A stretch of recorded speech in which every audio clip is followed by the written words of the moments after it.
না পাঠানো চিঠি। আমার মাঝে মাঝে খুব ইচ্ছে করে তোমাকে একটা করে চিঠি লিখি।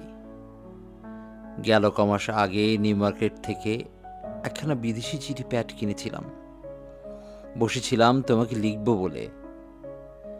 লিখেছিলাম লম্বা একটি চিঠিও। সেটা ছিল বড্ড ছেলে মানুষিতে ভরা। নিজেই কভার পড়ে হেসেছিলাম। তারপর কুটি কুটি করে চিঠিটি ছিঁড়ে ফেলেছি। গোলাপি সেই প্যাডের পাতা থেকে বেলি ফুলের হালকা গন্ধ ভেসে আসে।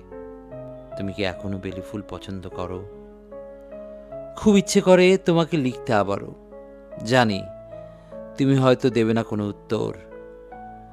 তাতে কোথাও হয়তো মনে পড়বে না আমাদের কথা। তোমার ঠিকানাটা আমি মাঝে মাঝে লিখি। অফিসে চা খেতে খেতে খবরের কাগজের কোণে, মিটিংয়ের মাঝে ডায়েরির পাতার আঁকুবুকিতে। বয়স হচ্ছে তো, ভুলে যেতে চাই না।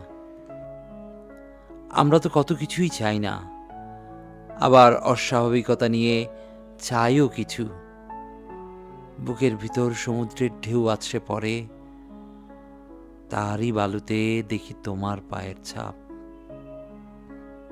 আমার লেখা চিঠিখানা একটা সাদা শুভ্র খামের ভিতর যেন একটা দীর্ঘশ্বাস।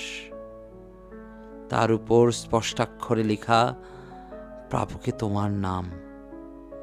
শুধু লিখলাম না, প্রেরকে আমার পরিচয়। তোমাকে খুব লিখতে ইচ্ছা করে, খুব লিখতে ইচ্ছা করে।